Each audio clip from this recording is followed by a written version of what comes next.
Hey guys, Figurecraft here, and today we're going to be doing the review video of shipment 20. So, for the first thing to review, we're going to get our issue 111 book, and then we'll see the first thing that we did.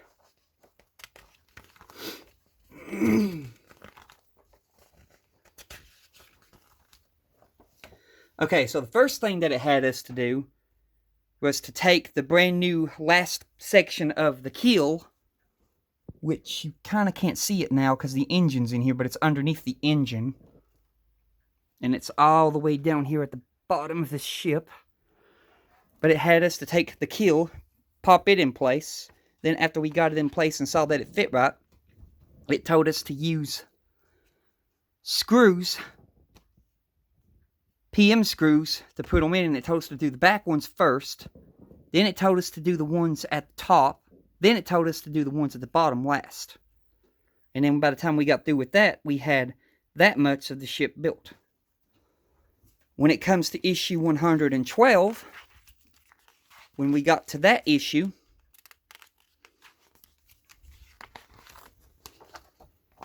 it had us to put this new section of the stern in place, which is this big old black section right here.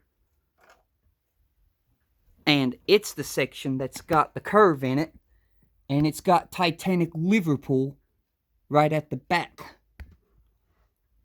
And it had us to secure that in. After we test fitted it and everything, we had to secure it in with IM screws. And we put 3 IM screws on this side. And then 3 IM screws, well, wrong place. We put IM screws on this side, 3 of them. And then 3 IM screws on this side down here in the hole. And then once we got that done, we had that much of the ship. Then when we got to issue 113,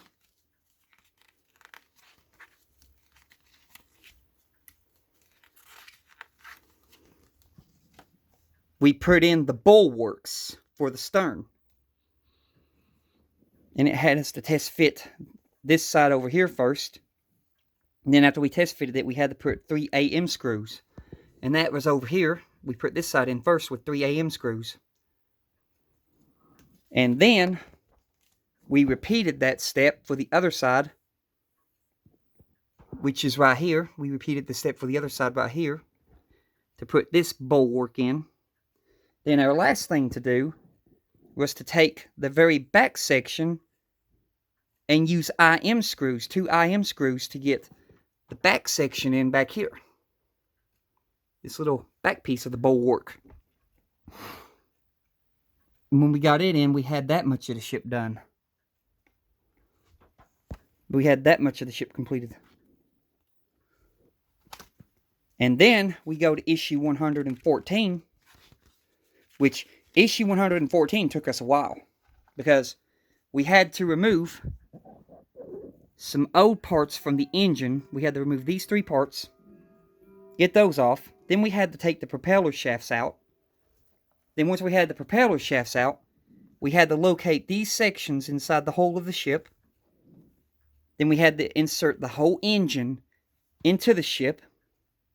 Then we had to use these screws right here for AP screws, which are 3 of them. And those 3 are right here, here, and then right in front of the walkway right there.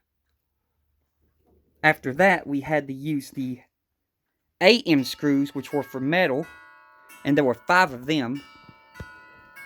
And those were right in front of these 2 propeller shafts right here, right behind the steam turbine. And then we moved down from there to right here and here.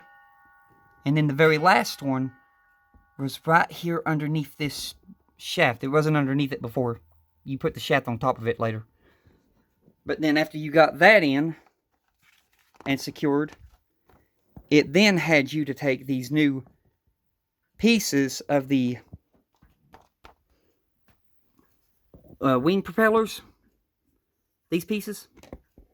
Can't remember what they're called. Cannot remember what they're called. Propeller shafts or something.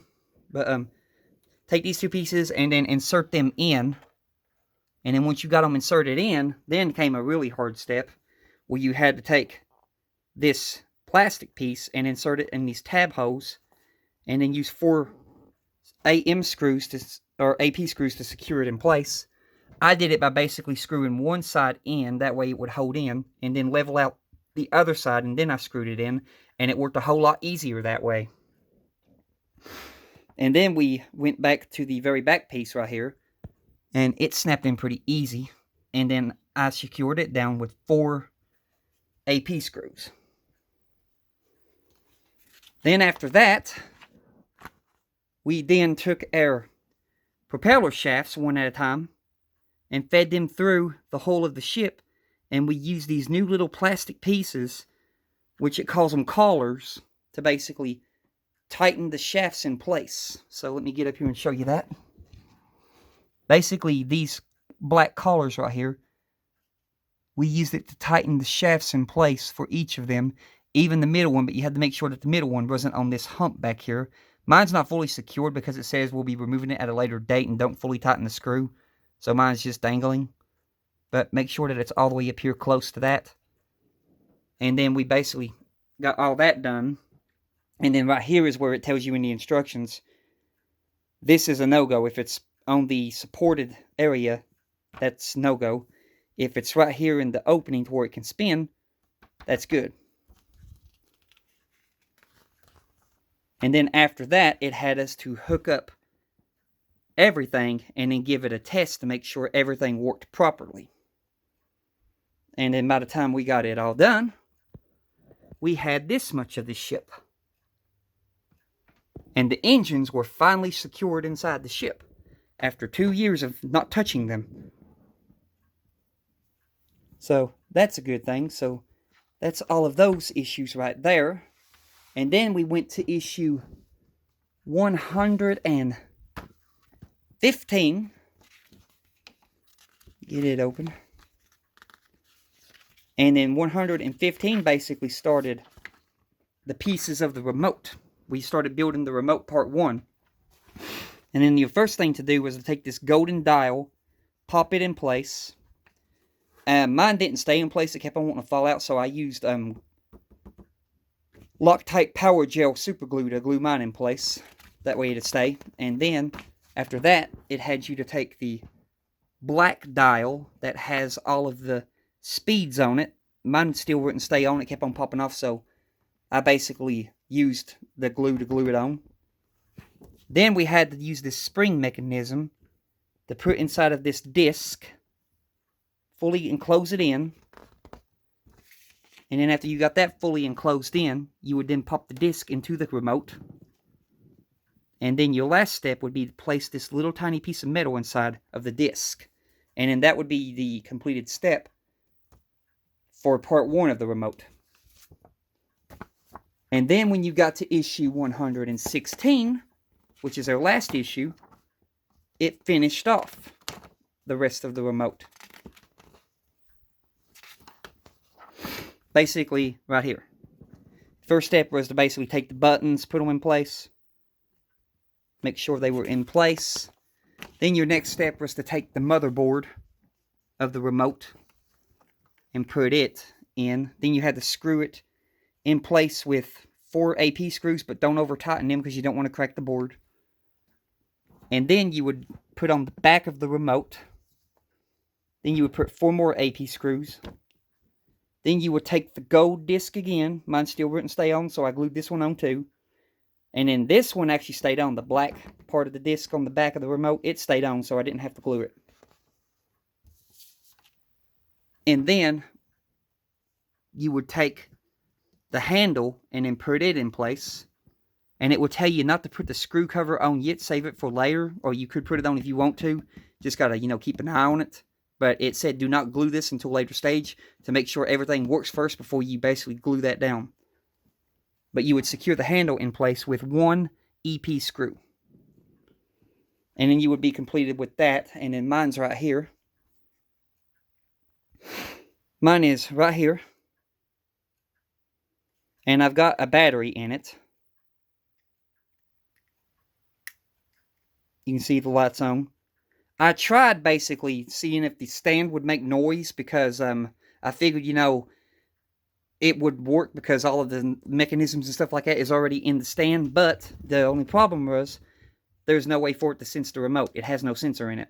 So I have to wait to get the motherboard that goes inside the ship before I can test anything. But I did try. But you've got lights, whistle, smoke, CQD, the distress call, and then SOS. And in this, we'll move to about right there only. It does not go all the way down on this side. Then you move it back up. It locks in place. And then you move it to there. And then you can also move it down to full. And you can see my screw cover is not on. I've still got the screw exposed. But I got the screw cover put up to where I won't lose it. And then that right there is all you would be building in shipment 20 from Agora Models. But yeah, that's going to do it for this video. When I come back, we'll be going over the weigh-in video. But until then, you all have a blessed one. And goodbye.